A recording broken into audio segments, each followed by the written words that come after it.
The small human ship drifted slowly through the empty space between star systems. Its name was painted in faded letters on the side, UES Starling. To anyone watching from far away, it looked like just another transport vessel having engine trouble. Danny Rodriguez wiped sweat from his forehead as he worked under a control panel. Sparks flew from the wires he was trying to fix. He had been the ship's chief engineer for 3 years, but he had never seen systems this advanced before. Every piece of equipment on this ship was built better than anything he had worked on. "Denny, how much longer?" asked Lisa Carter from the pilot's seat. She was checking the navigation screens, but her eyes kept looking at the long-range sensors. Something was making her nervous. "Maybe 20 more minutes," Danny called back. "These systems are way more complex than normal ships." Whoever built this thing really knew what they were doing. In the communications area, Kevin Park was listening to radio signals from nearby space. He had short black hair and wore the standard blue uniform of the human fleet. Kevin had always been good at his job, but today something felt wrong. The space around them was too quiet. "Lisa," Kevin said, turning in his chair. "I'm picking up some strange signals. They're far away, but getting closer." Lisa looked at her screens again. 3 small dots appeared at the edge of their sensors. Then 5 more, then 10. Her heart started beating faster. "Danny, we need those engines working right now," she said, her voice tight with worry. "I'm trying my best," Danny replied. "But these aren't normal engines. This whole ship is built different from anything I've seen before." The dots on the screen were getting bigger. Soon they could see the ships clearly. They were not human vessels. The alien ships had strange shapes with too many angles and dark. Metal that seemed to eat light. Red symbols were painted on their sides like war paint. "Pirates," whispered Kevin. "Corvan raiders by the look of them." Lisa tried to start the engines but only got a low humming sound. The ship moved forward. Slowly, but not fast enough to escape. The alien ships were much faster, and they were surrounding the Starling like wolves around a wounded animal. The largest pirate ship moved in front of them. It was 3 times bigger than their vessel and covered in weapons. A harsh voice came through their communications system. The words were translated by their computer, but the anger in the voice was clear. "Human ship, you will stop your engines and prepare to be boarded. Any resistance will result in your destruction." Lisa looked at Danny and Kevin. They all knew. They had no choice. The Starling was not a warship. It had some defensive systems, but nothing that could fight off this many pirates. "Should we send a distress signal?" Kevin asked. "Who would get it out here?" Lisa replied, "We're in neutral space. No human patrols come through this area." Actually, Kevin had already tried to send a signal, but something was blocking their transmissions. The pirates had some kind of jamming device that was stopping all their communications from getting out. At least, that's what Kevin thought was happening. The pirate ships attached themselves to the Starling with metal claws and magnetic locks. Soon, the humans could hear drilling sounds as the aliens cut through their airlock. Danny grabbed a small weapon from an emergency box, but Lisa shook her head. "There are too many of them," she said. "We have to surrender and hope for the best." The airlock door exploded inward with a loud bang. Smoke filled the corridor as alien soldiers poured into their ship. The Corvan pirates were tall and thin with gray skin and 4 arms each. They wore black armor and carried energy weapons that glowed with red light. The leader of the boarding party was bigger than the others. He had scars across his face and metal implants where one of his eyes should have been. When he spoke, his voice sounded like grinding metal. "I am Zeth Kar, commander of this fleet. You are now my prisoners." The 3 humans were forced to put their hands behind their heads. Corvan soldiers searched them for weapons and then pushed them toward the center of the ship. Zeth Kar walked around the Starling, looking at everything with great interest. "This is not a normal human transport," he said to one of his officers. "Look at these walls. This metal is stronger than what humans usually use. And these control panels have technology I have not seen before." Danny wanted to stay quiet, but he was proud of the ship he had been working on. "It's just a transport vessel," he said. "Nothing special about it?" Zethkar turned to look at Danny with his one good eye and his mechanical replacement. You lie, human. I have captured many of your ships. None of them are built like this one. The pirate leader walked to the main control area and studied the screens. Even though the ship's systems were damaged, he could see that they were much more advanced than typical human technology. The navigation computer showed star charts with details that even his own ships didn't have. The communication array had components he didn't recognize. Take the humans to the prison ship, Zethkar ordered his soldiers, but be careful with them. They might know secrets about this vessel. As the humans were being led away, Lisa tried one more time to warn the pirates about what they were doing. You're making a big mistake, she said. This isn't just any ship. When they find out what you've done, Silence, Zethkar roared. Your empty threats mean nothing. Humans are weak. Your ships are weak. Your weapons are weak. We have defeated you easily, just like always. Kevin and Danny exchanged worried looks. They both knew the same thing that Lisa knew, but none of them could say it out loud. The pirates had no idea whose ship they had just stolen. The Starling was not a normal transport vessel. It was the personal ship of Emperor Marcus Vale, the most famous and feared military commander in human space. The Emperor used this ship when he wanted to travel without being recognized. It was built with the best technology that humanity had developed, and it was equipped with systems that most people didn't even know existed. As the human prisoners were taken to the pirate ships, Zethkar remained on the Starling with his technical experts. They began examining every part of the vessel, trying to understand how it worked. Commander, said one of the technicians, these engines use a power source we have never seen. And look at this shielding system. It's designed to stop weapons that could destroy a battleship. Zethkar smiled, showing his sharp teeth. Then we have captured something very valuable. This technology will make us the most powerful pirate fleet in the galaxy. What Zethkar didn't know was that the ship's communication system had been sending out a special signal since the moment the pirates had boarded. It was not a normal distress call that could be jammed. It was a quantum transmission that went directly to one specific location far away. In the command center of a massive human warship, an officer noticed a small red light blinking on his console. He read the message that appeared on his screen, and his face went pale. Sir, he said, to the figure sitting in the captain's chair, we just received an emergency signal from the Starling.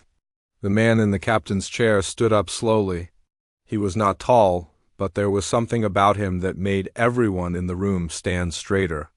His uniform was simple and black, with only a few medals. His hair was gray at the edges, and his eyes were the color of cold steel. How long ago? Asked Emperor Marcus Vale. The signal started transmitting 4 minutes ago, sir. Pirates have boarded your ship. The Emperor looked at the star charts on the main screen. Set course for the transmission source. Maximum speed, sir? Should we contact the fleet? No, said the Emperor quietly. This is a personal matter. The pirate stronghold called Kethmore was built inside a huge asteroid that had been hollowed out over many years. Dozens of stolen ships floated in the main docking bay, and alien crews worked on them day and night. The asteroid was hidden in a field of rocks and debris that made it almost impossible to find unless you knew exactly where to look. Danny Rodriguez sat on the hard metal floor of his prison cell and stared at the energy barrier that kept him locked inside. The cell was small and cold, with walls made of rough stone. Through the glowing blue force field, he could see Lisa Carter and Kevin Park in the cells across from him. They had been here for 2 days now, and the aliens had barely given them any food or water. How are you holding up? Lisa asked. Her voice echoed in the empty prison corridor. I've been better, Danny replied. But I keep thinking about what they're going to find when they really start looking at that ship. Kevin was lying on his narrow bed, staring at the ceiling. Do you think they'll figure it out? They'll figure out something? Danny said. The question is whether they'll understand what it means before it's too late. Down in the main workshop area of the asteroid base, Corvan technicians were taking apart every system they could find on the Starling. The ship had been moved into a special examination bay where dozens of alien engineers could work on it at the same time. Voss, a thin, thick-carry alien with large eyes and green skin, was the head technician for Zethkar's fleet. He had been studying human technology for years, but what he was seeing now made no sense to him. "Commander Zethkar," Voss called out as the pirate leader walked into the workshop. "You need to see this." Zethkar approached the Starling's open engine compartment. Inside, alien workers were carefully removing parts that gleamed with a strange silver light. "What am I looking at?" Zethkar asked. "These engine components are made from materials we have never encountered," Voss explained. "They are stronger than military-grade armor, but somehow they are also lighter than standard metal. And look at this power core." Voss led Zethkar to the center of the engine room where a large cylindrical device hummed quietly. Even with the ship's power turned off, the device continued to glow with a soft blue light. "This power source produces more energy than engines on ships 10 times this size," Voss continued. "If we could understand how it works, we could power our entire fleet with just one of these devices." Zethkar's good eye gleamed with greed. "How long will it take you to figure it out?" "That is the problem, Commander. This technology is far beyond anything humans have shown us before. It will take weeks, maybe months, to understand even the basic principles." In another part of the workshop, more technicians were examining the ship's weapon systems. What they had found confused them even more. "Commander," called out another alien worker, "these defensive systems are unlike anything in our databases. The ship has shielding that could stop plasma cannons from a battleship, and these small weapons ports contain energy projectors that are more powerful than the main guns on our cruisers." Zethkar walked from station to station looking at each discovery. The navigation computer contained star charts that showed details about human space that even his best spies had never learned. The communication array had components that his technicians couldn't identify. Even the life support systems were built with technology that seemed decades ahead of what humans normally used. "There's something else, Commander," Voss said quietly. He led Zethkar to a small side room where a single technician was working alone. "Show him what you found." The technician, a nervous-looking Korvan with shaking hands, pointed to a small device he had removed from the ship's communication system. "This component has been transmitting a signal since we captured the vessel," the technician said. "It is not like any distress beacon we have seen. The signal is very weak and uses a type of transmission we cannot block or decode." Zethkar looked at the device with suspicion. "Where is it sending the signal?" "We do not know, Commander. The transmission method is completely unknown to us. It could be going anywhere in human space." For the first time since capturing the ship, Zethkar felt a small worry in the back of his mind. But he pushed the feeling away. He had captured hundreds of human vessels over the years, and none of them had ever caused him any real problems. Back in the prison area, the 3 human captives were visited by a group of alien guards who wanted to ask them questions about their ship. "Tell us about the advanced technology on your vessel," demanded the guard leader, a large Karvan with metal spikes growing from his arms. "I already told your boss," Danny said. "It's just a transport ship. Nothing special about it." The guard hit Danny across the face with the back of his hand. "Do not lie to us, human. We have examined your ship. It contains technology far beyond normal human capabilities." Lisa spoke up from her cell. "Maybe you should ask yourselves why. A simple transport ship would have that kind of technology." "What do you mean?" the guard asked. "Think about it," Lisa continued. "If we're just regular crew members on a regular ship, why would our vessel be built with military-grade systems that are better than anything you've ever seen?" The guards looked at each other with uncertainty. They had been wondering the same thing. Kevin decided to try a different approach. "Have you considered that maybe this ship belongs to someone important? Someone who might not be happy that you took it?" "All humans are weak," the guard leader replied, but his voice didn't sound as confident as before. "No human frightens us." "Really?" Lisa asked. "Have you ever heard of the Battle of Proxima 7? Or the Siege of New Geneva?" Do you know what happened to the Zelic Empire when they attacked human colonies? The guards were quiet now. Every alien in the galaxy had heard those stories. The humans had fought battles that should have been impossible to win, and they had won them anyway. "You're trying to scare us with old stories," the guard leader said. "We're trying to save your lives," Danny replied. "But if you don't want to, listen, that's your choice." After the guards left, the three humans sat in silence for a while. They all knew that the longer the pirates kept the ship, the worse things would get for everyone involved. Meanwhile, in the main command center of the asteroid base, Zethkar was meeting with other pirate leaders who had come to see his prize. The meeting room was filled with aliens from different species, all of them criminals and raiders who worked together when it was profitable. "This is impressive, Zethkar," said Macros, a reptilian alien who commanded his own fleet. "Human technology is usually so primitive, but this ship is different." "It will make us all rich," Zethkar replied. "Once we understand how their systems work, we can build ships that are better than anything the humans have. We will be able to attack their colonies without fear." A spider-like alien named Crix clicked her mandibles together in amusement.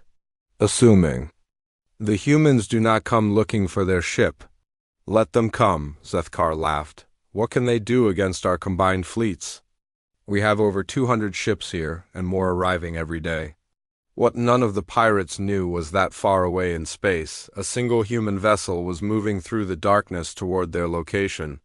The ship was running silent, with all its lights turned off and its engines barely producing any energy signature. It moved like a ghost through the asteroid field, avoiding the pirate patrol ships that were supposed to guard the approaches to Kethmore on the bridge of that approaching ship. Emperor Marcus Vale stood looking at a tactical display that showed the layout of the pirate base. He had been studying the defenses for hours, learning every detail about the enemy's positions and capabilities. "Sir," said his tactical officer, "we've identified the location of the Starling. It's in the main workshop area of the asteroid." "Heavy defenses around that section?" "Understood," the Emperor replied. "What about the prison facilities?" "We've detected 3 human life signs in the detention area. All appear to be alive and uninjured," the Emperor nodded. "Good. Continue monitoring. Do not let them know we are here." "Sir, there are over 200 enemy ships in this system. Should we call for backup?" Emperor Vale was quiet for a moment. Then he turned to look at his officer with those cold steel eyes. "No," he said simply. "This is personal." 3 days had passed since the pirates captured the Starling, and the alien crews were still working around the clock to understand the ship's technology. The excitement in the asteroid base was growing stronger each day as they discovered more. Advanced systems hidden throughout the vessel dot in the main sensor control room of Kethmore. A young Corvan operator named Tech was watching the long-range detection screens. It was a boring job, but someone had to keep an eye on the space around their base. Most days, nothing happened.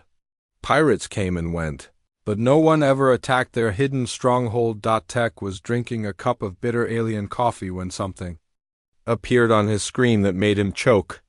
A small dot had just entered the edge of their sensor range, moving slowly through the asteroid field that surrounded their base. "Contact bearing 27 Mark 5, Tech called out to his supervisor. "Single ship, unknown class." His supervisor, an older Corvan named Grek, walked over to look at the screen. Probably just another pirate crew coming to trade. "What's the ship's configuration?" Tech studied his instruments more carefully. "That's strange. The ship is running very quiet. Almost no energy signature at all. And the hull design, I don't recognize it." Grek frowned. "Bring up the identification database. Let's see what we're dealing with." The computer scanned through thousands of ship designs from dozens of different species, but nothing matched what they were seeing on their sensors. The vessel was about the size of a heavy cruiser, but its shape was different from any known pirate ship or alien military vessel. "Sir," Tech said, his voice getting nervous, "I think it might be human." "Human?" Grek laughed. "What would one human ship be doing out here? And why would it approach our base alone?" Before Tech could answer, the mysterious ship stopped moving. It had positioned itself just outside the main asteroid field, far enough away to avoid the automated defense systems, but close enough to be clearly visible on their sensors. "It's just sitting there," Tech reported. "Not moving, not transmitting, not doing anything." Greg stared at the screen with growing confusion. "Maybe it's having engine problems." "No, sir. The ship's power levels are steady. It's definitely functional. It's just waiting." In the command center of the asteroid base, alarms started going off as word of the mysterious ship spread through the pirate crews. Zethkar arrived within minutes, pushing through crowds of excited aliens who were all talking at once. "What's the situation?" Zethkar demanded. "Unknown vessel holding position at the edge of our defense perimeter," reported his second-in-command, a scarred Thekari named Dax. "We've been trying to contact them, but they're not responding to any of our signals." Zethkar looked at the tactical display that showed the layout of their base and the surrounding space. The single ship appeared as a red dot on the screen. "Completely motionless. Have you identified the vessel?" Zethkar asked. "That's the problem, Commander. It doesn't match any ship in our databases. The design appears to be human, but we've never seen anything like it before." Zethkar studied the image on the screen. The ship had a sleek, dangerous look that was very different from the bulky transport vessels that humans usually flew. This looked like a warship, but it was built with a style that seemed almost artistic. "How many ships do we have ready for combat?" Zethkar asked. 47 vessels are fully armed and ready to launch, Commander. Another 30 are in various stages of repair but could be combat-ready within an hour. And they're worried about one ship? Dax looked uncomfortable. "Sir, there's something odd about this situation. Why would a single human vessel approach our base? They have to know they're outnumbered." "Maybe it's a rescue mission," suggested another officer. "They might be coming for the humans we captured." Zethkar considered this possibility. If that's true, they're fools. "Launch a squadron of fighters. Have them approach the human ship and demand that it leave our territory immediately." 12 small pirate fighters launched from the asteroid base and flew toward the mysterious human vessel. As they got closer, the pilots could see that the ship was indeed built for war. Its hull was covered with weapon ports and sensor arrays. That looked far more advanced than anything they had encountered before. "Unknown human vessel, this is Commander Vel of the Corvan Free Fleet," transmitted the lead pilot. "You are in violation of our territorial space. Leave immediately or be destroyed." The human ship did not respond. "Human vessel, you will acknowledge our transmission or we will open fire." Still no response. The fighter pilots flew in a circle around the larger ship, trying to get a better look at its weapons and defenses. What they saw made several of them very nervous. "Commander Vel," called one of the pilots, "this ship has more firepower than some battleships. Are you sure we should be threatening it?" "It's just one ship," Vel replied, but his voice didn't sound very confident. "Even if it's well armed, we have numbers on our side." Back at the asteroid base, Zethkar was watching the standoff with growing impatience. "Why aren't they attacking?" "Order the fighters to fire a warning shot." "Sir," Dax said carefully, "maybe we should try to find out more about this ship before we start shooting at it." "We know everything we need to know," Zethkar snapped. "It's human, it's alone, and it's in our space. That's enough." In the prison area of the base, Danny Rodriguez was lying on his narrow bed when he heard the sound of running footsteps in the corridor outside. Guards were shouting to each other in their alien language, and he could hear the panic in their voices even though he couldn't understand the words. "Something's happening," Danny called out to Lisa and Kevin. "The guards are really upset about something." Lisa pressed her face against the energy barrier of her cell, trying to see down the corridor. "Maybe it's a rescue mission? Maybe someone figured out that we're missing?" Kevin sat up on his bed with a worried expression. "Or maybe someone figured out whose ship they stole." A few minutes later, one of their guards came running down the corridor. It was the same Corvan who had questioned them the day before, but now he looked scared instead of confident. "You humans," the guard called out. "What do you know about a human warship in this area?" What warship? Lisa asked innocently. Do not play games with me, the guard shouted. There's a human military vessel outside our base. It has been sitting there for hours, doing nothing. What does it want? Danny, Lisa, and Kevin looked at each other. They all had the same thought, but none of them wanted to say it out loud. Maybe it's just passing through, Danny suggested. Ships do not pass through this area, the guard replied. This is deep space. No one comes here unless they have business with us. Well, Kevin said slowly, maybe they do have business with you. What kind of business? The kind of business that happens when you steal something that doesn't belong to you, Lisa said. The guard stared at her for a long moment.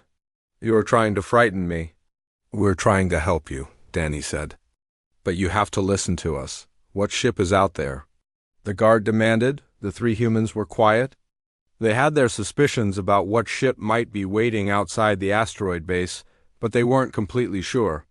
And even if they were right, telling the pirates the truth might make things worse for everyone. Hours passed, and the human ship continued to wait in the darkness of space. It didn't move, didn't communicate, and didn't show any signs of aggression. But somehow, its silent presence was more frightening than any threat or demand would have been in the asteroid base. Arguments were breaking out among the pirate crews. Some wanted to attack the human ship immediately. Others thought they should try to negotiate. A few suggested that they should abandon the base and run away as fast as possible. This is ridiculous, Sethkar announced to his officers. We're acting like frightened children because of one enemy ship. We have the most powerful pirate fleet in this sector. Why are we afraid of humans? Because humans are dangerous when they're angry, said Voss quietly. And whoever is on that ship might be very angry about what we took from them. You're talking nonsense, Sethkar replied. It's just a transport ship, nothing special about it. Then why is a military vessel waiting outside our base? Dax asked. Why would they send a warship to rescue the crew of a simple transport? Sethkar had no answer for that question. On the bridge of the UES Retribution, Emperor Marcus Vale stood perfectly still as he studied the tactical readouts of the pirate base. He had been watching and learning for hours, noting the positions of enemy ships, the strength of their defenses, and the layout of their facilities. Sir, said his tactical officer, the enemy has sent fighters to investigate us, but they're maintaining a safe distance. They seem nervous. Good, the Emperor replied. Fear makes people stupid, and stupid enemies make mistakes. Should we make contact with them, sir? Not yet. Let them wonder. Let them worry. Let them argue among themselves about what to do. And our crew, sir? The prisoners? Emperor Vale's expression didn't change, but his hands tightened into fists at his sides. Soon, he said quietly. Very soon? 6 hours had passed since the human warship arrived at the edge of the asteroid field. The silence from the mysterious vessel was driving the pirates crazy. In the command center of Kethmore, Sethkar paced back and forth like a caged animal, while his officers watched nervously. This is unacceptable, Sethkar growled. No human ship has the right to sit outside our base and threaten us with its presence. Sir, said Dax carefully, maybe we should consider their demands. What demands? Sethkar snapped. They haven't made any demands. They haven't even talked to us. That's what makes this so strange, replied Voss from his position at the sensor station. Military ships don't usually behave this way. They either attack or they try to negotiate. This ship is just ... waiting. In the lower levels of the asteroid base, word about the human warship had spread to every crew member. Pirates who were usually brave and confident were now looking over their shoulders and speaking in whispered voices. Some of the newer crew members were already packing their belongings, ready to abandon ship if things went bad. Meanwhile, in the technical workshops where the Starling was being examined, the alien engineers had made a discovery that changed everything. Voss had been running detailed scans on the ship's quantum communication system when his instruments detected something that made his blood run cold. Commander, Voss called over the intercom, his voice shaking. You need to come to workshop. 7 immediately. We have found something very important. Zethkar arrived at the workshop within minutes, followed by several of his senior officers. They found Voss standing next to a computer terminal that was displaying lines of data and technical information. "What is it?" Zethkar demanded. "Sir, I have been analyzing the quantum transmitter that we found on the human ship," Voss explained. "I was trying to understand how it works when I discovered something in the ship's identification database." Voss pressed several buttons on his console, and the main display screen showed a series of numbers and codes. "These are the ship's registration numbers," Voss continued. "I ran them through our intelligence database to see if we could learn more about the vessel." "And what did you find?" Zethkar asked impatiently. Voss took a deep breath. "Sir, this ship is not registered as a civilian transport vessel. According to our records, it is classified as a VIP command ship belonging to the human military." "VIP command ship?" repeated Dax. "What does that mean?" "It means the ship is used by high-ranking human officers," Voss explained. "Generals, admirals, maybe even government officials." Zethkar felt a cold feeling in his stomach, but he tried to stay calm. "So we captured some important human. That just makes our prize more valuable." "Sir," Voss said quietly, "there's more. I cross-referenced the ship's quantum signature with our intelligence files on human military vessels." Voss pressed another button, and a new display appeared on the screen. It showed a detailed technical profile of the UES Starling, including its construction specifications, weapon systems, and most importantly, its assigned owner. "The ship belongs to Emperor Marcus Vale," Voss whispered. The workshop became completely silent. Every alien in the room stopped what they were doing and turned to stare at the screen. The name Marcus Vale was known throughout the galaxy, spoken in fear by enemies and with respect by allies. "That's impossible," Zethkar said, but his voice was weak. "Sir, the quantum signature matches perfectly. This is definitely Emperor Vale's personal ship." Dax grabbed Zethkar's arm. "Commander, we have to return the ship immediately." "Do you understand what we've done?" "It's just a name," Zethkar replied, but he was starting to sweat.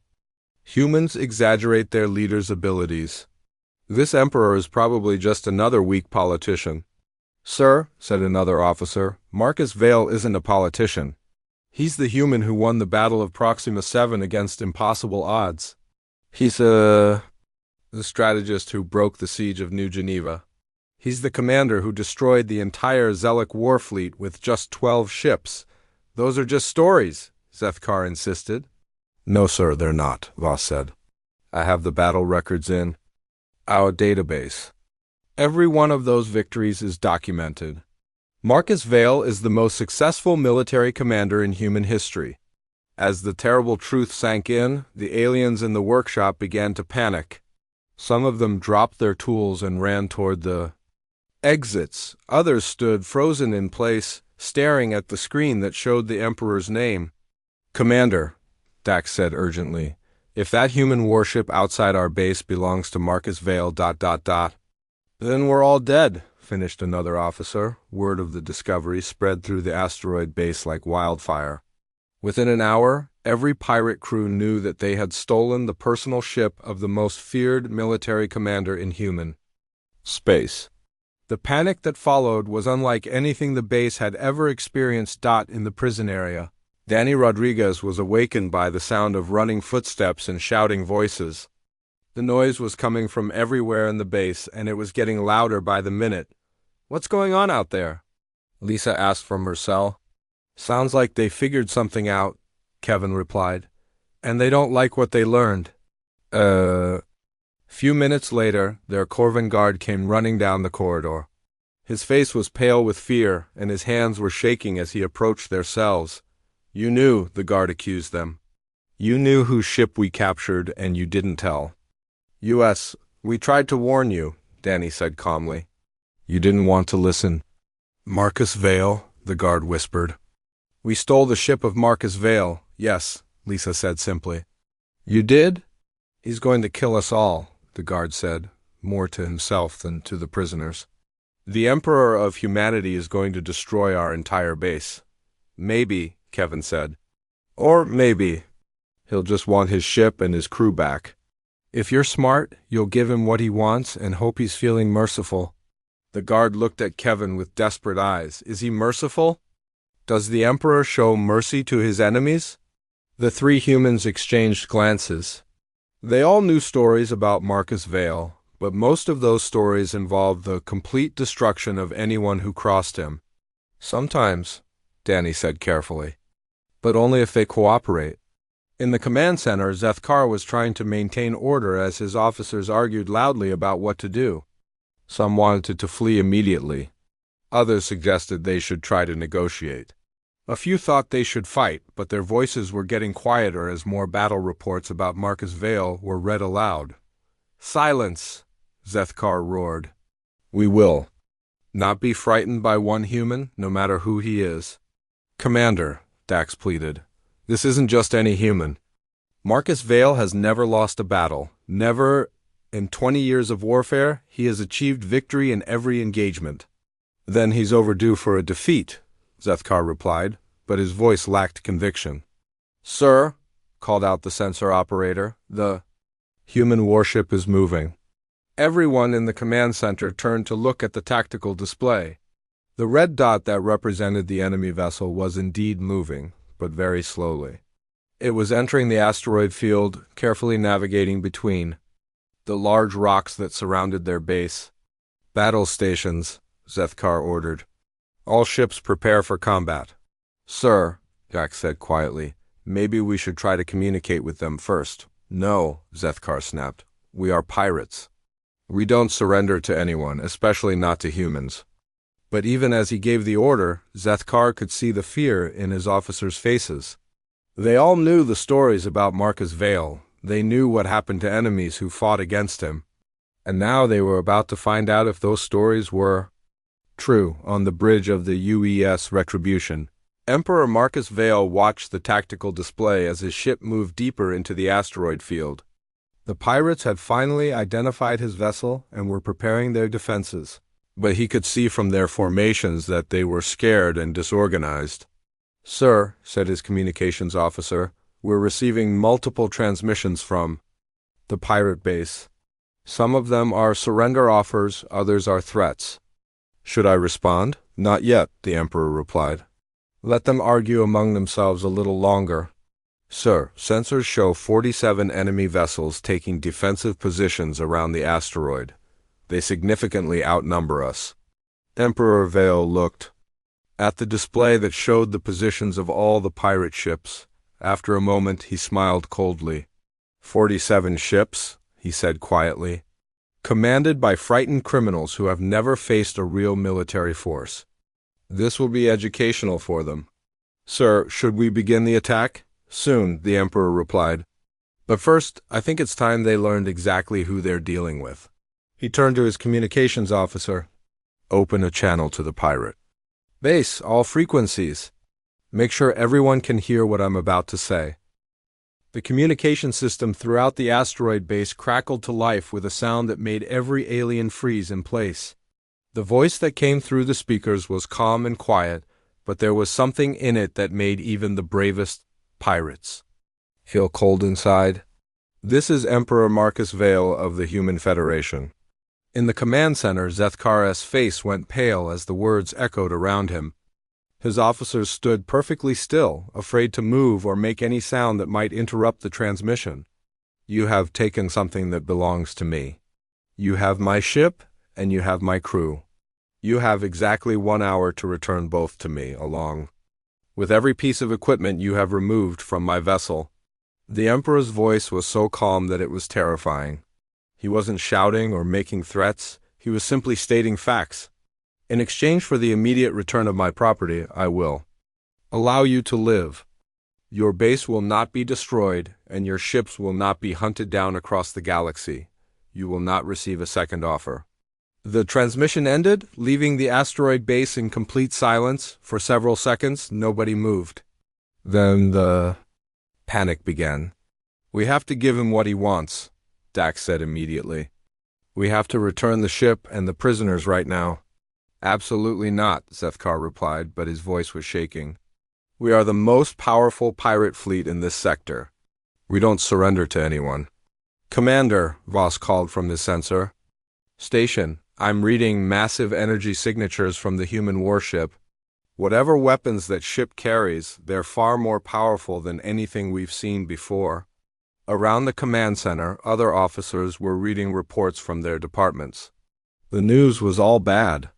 Sir, 12 of our ships have already broken formation and are trying to leave the system, reported the fleet coordinator. Engineering reports that half our defensive systems are offline for maintenance, added another officer. Commander, Dax pleaded, we have 47 ships, but most of them are old freighters with light weapons. That human warship is a purpose-built military vessel commanded by the greatest strategist in the galaxy. Zethkar looked around at his officers and saw fear in every face, but his pride wouldn't let him admit defeat. We attack, he ordered. All ships open fire on the human vessel. Destroy it before it can reach our base. Sir, please reconsider, Dax begged. This is suicide. Those are my orders, Zethkar snapped. Any officer who refuses to fight will be executed for cowardice. Reluctantly, the pirate fleet began to move toward the UES Retribution. The ships spread out in a loose formation, trying to surround the single human vessel. They had numbers on their side, but everyone knew that numbers alone might not be enough. In the prison area, Danny Rodriguez could hear the sound of weapons powering up throughout the base. Emergency alarms were ringing, and guards were running back and forth in panic. They're really going to fight him, Lisa said in disbelief. They're actually going to try to fight Marcus Vale. This isn't going to end well, Kevin replied. Their guard appeared at the end of the corridor, but instead of looking threatening, he seemed desperate and frightened. Your Emperor? The guard called out. Will he really destroy our entire base? That depends on you, Danny answered. If you fight him, yes. If you surrender, maybe not. But Commander Zethkar has ordered us to attack. Then you'd better hope. You have good life insurance, Lisa said grimly. The first shots of the battle came from a group of pirate fighters that tried to attack the Retribution from multiple directions. Their plasma cannons lit up space with bright flashes of energy. But when the light faded, the human warship was completely undamaged. Direct hits on the enemy vessel, reported one of the fighter pilots, but their shields absorbed everything. No visible damage. The response from the Retribution was swift and devastating. Beams of blue energy lanced out from the human ship, and 3 pirate fighters simply vanished in balls of flame. The remaining fighters scattered in terror, but 2 more were destroyed before they could escape. Impossible, whispered Zethkar as he watched the battle on his screens. 5 fighters destroyed in seconds? Sir, called his tactical officer, the human ship's weapons are using some kind of focused energy technology we've never seen before. Our shields can't stop them. More pirate ships moved in to attack, but the results were the same. The Retribution moved through space like a deadly dance partner, dodging incoming fire while its own weapons found their targets with perfect accuracy. Every shot from the human warship destroyed or disabled an enemy vessel. 15 ships lost, reported the fleet coordinator. The remaining captains are requesting permission to withdraw. No retreat, Zethkar ordered, but his voice was getting weaker. Continue the attack. But the attack was already falling apart. The pirate ships had been built for raiding defenseless merchant vessels, not for fighting a real military warship. Their weapons were too weak, their shields too thin, and their crews too frightened to fight effectively. The Retribution continued its methodical destruction of the pirate fleet. It wasn't even a real battle anymore. It was an execution. 23. Ships destroyed, came the next report. Another 8 have surrendered and are powering down their weapons. Zethkar stared at the tactical display in shock. In less than 15 minutes, his powerful fleet had been reduced to scattered groups of fleeing ships and burning wreckage. Sir, Dax said quietly, we have to surrender. If we continue fighting, he'll destroy the entire base with everyone inside. We still have the asteroid's defensive cannons, Zethkar replied desperately. They're more powerful than ship weapons. Commander, those cannons were designed to fight off small raiding parties, not military warships. They won't even scratch that human vessel. As if to prove Dax's point, the asteroid's main defense cannon fired a massive energy beam at the Retribution. The beam struck the human ship directly, but again the shields absorbed the impact without any visible effect. The return shot from the Retribution turned the defense cannon into a cloud of molten metal. 31 ships destroyed or disabled, reported the fleet coordinator. Only 16 vessels remain in fighting condition, and half of those are trying to escape the system. Zethkar looked around his command center and saw that some of his own officers were preparing to abandon their posts. The battle was lost, and everyone knew it. "Sir," Voss called from his station, "the human warship is approaching the main docking bay. Should I activate the internal defenses? What's the point?" Zethkar asked bitterly. "He's already proven that our weapons can't hurt him." "Commander," Dax said one last time, "we can still surrender. We can return his ship and his people and hope he keeps his word about letting us live." Zethkar was quiet for a long moment. Then he made the decision that would cost him everything. "No," he said, "we fight to the end. Activate all internal defenses. Prepare the base for ground assault." "Sir, that's insane," Dax protested. "We can't fight Marcus Vale in ground combat. His reputation in personal warfare is even worse than his space battle record." "I'd rather die fighting than live as a coward," Zethkar replied. 20 minutes later, the U's Retribution docked with the asteroid base. The airlocks opened and a small group of human soldiers entered the pirate stronghold. They wore black armor and carried weapons that seemed too advanced for their size. Leading them was a man of average height with gray hair and cold steel eyes. He wore a simple black uniform with no decorations except for a small insignia that marked him as Emperor of the Human Federation. The pirates tried to fight. They really did. But it was like trying to stop a natural disaster with bare hands. The human soldiers moved with precision and skill that the aliens had never seen before. Their weapons cut through pirate defenses like they were made of paper. Marcus Vale himself didn't even draw his weapon. He simply walked through the corridors of the base while his soldiers cleared the way ahead of him. Pirates who tried to attack him found themselves facing an opponent who moved faster than they thought possible and hit harder than seemed human. In less than an hour, the battle was over. The surviving pirates were herded into holding areas while human teams secured the base. Zethkar was found hiding in his private quarters, where he surrendered without firing a shot. When the human soldiers reached the prison area, they found Danny Rodriguez, Lisa Carter, and Kevin Park waiting calmly in their cells. "Are you injured?" asked the squad leader. "We're fine," Danny replied. "Just glad to see you. The Emperor wants to see you on the Starling as soon as possible. He's already there inspecting the damage they did to his ship." The 3 humans were escorted to the workshop where their ship was being held. They found Emperor Vale standing next to the Starling's open-engine compartment, looking at the components that the aliens had removed. "Sir," Danny said nervously, "we're sorry about what happened to your ship." Marcus Vale turned to look at his 3 crew members. For a moment, his cold expression softened slightly. "You did your job," he said simply. "You kept the ship's secrets and you survived until rescue arrived. That's all I could ask for. What happens now, sir?" Lisa asked. The Emperor looked back at his damaged ship, then at the burning wreckage of the pirate fleet visible through the workshop windows. "Now we go home," he replied. "And we make sure that word of what happened here spreads to every pirate, smuggler, and criminal in the